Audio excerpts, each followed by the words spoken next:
Heroes and History, the 20th anniversary of September 11. When most Americans woke up on September 11, 2001, it was a normal Tuesday. They got up, took showers, ate breakfast, and went to work and school. They did not know what was going to happen.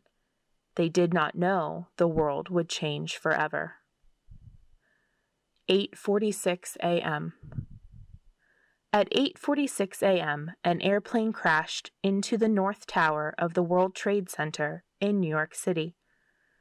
There was fire and smoke coming from the tower. At first, people thought it was an accident. They thought the pilot got lost or had an emergency. 9:03 a.m. At 9:03 a.m., an airplane crashed into the South Tower of the World Trade Center. There was more smoke and fire. Now people knew this was not an accident. Firefighters and police officers worked to help people in the World Trade Center. They tried to put out the fires and get people out of the towers.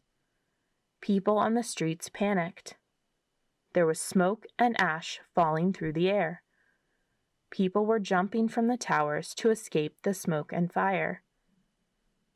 9:37 a.m.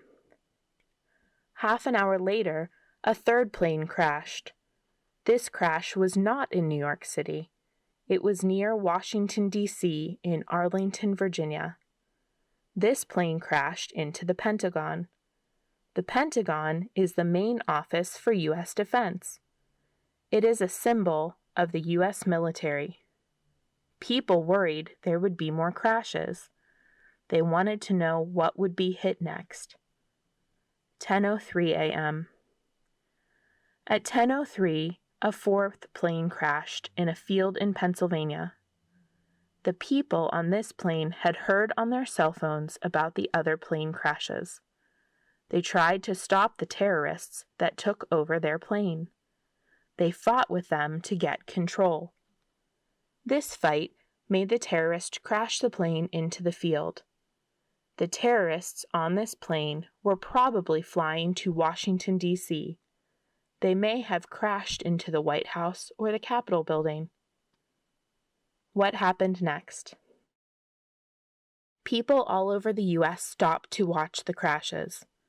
There were pictures and videos on all the news channels. Some schools turned off the TVs.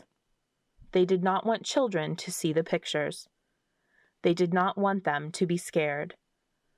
Older students in these schools were upset. They wanted to know what happened. Other schools let the students watch. They thought it was important for students to see history while it happened. The South Tower of the World Trade Center burned for 56 minutes and then collapsed.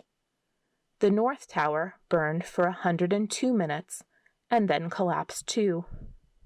The falling towers created a ripple effect. Many buildings were caught fire or were damaged around the towers. It took work crews 9 months to clean up the area.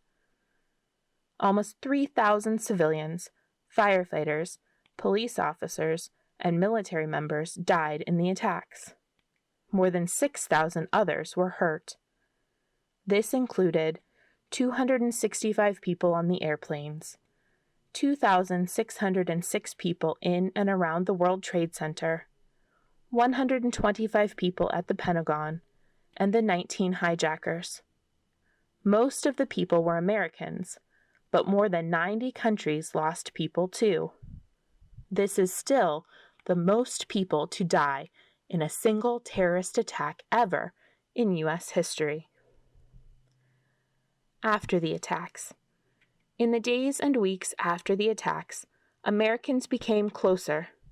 They wanted to show the world that Americans are strong. They gave money and supplies to people who lost family members.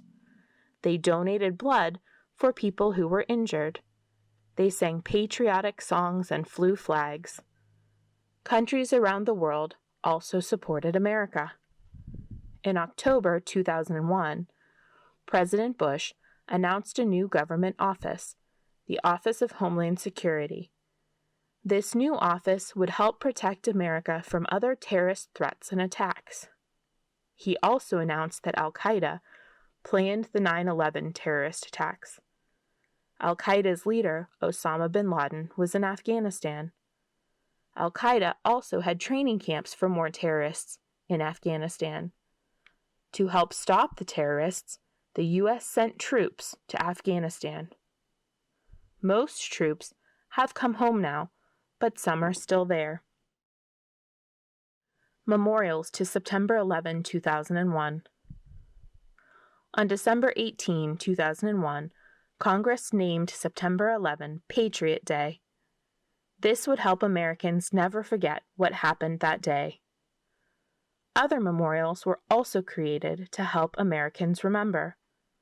On September 11 every year, 2 beams of light project into the air in New York City.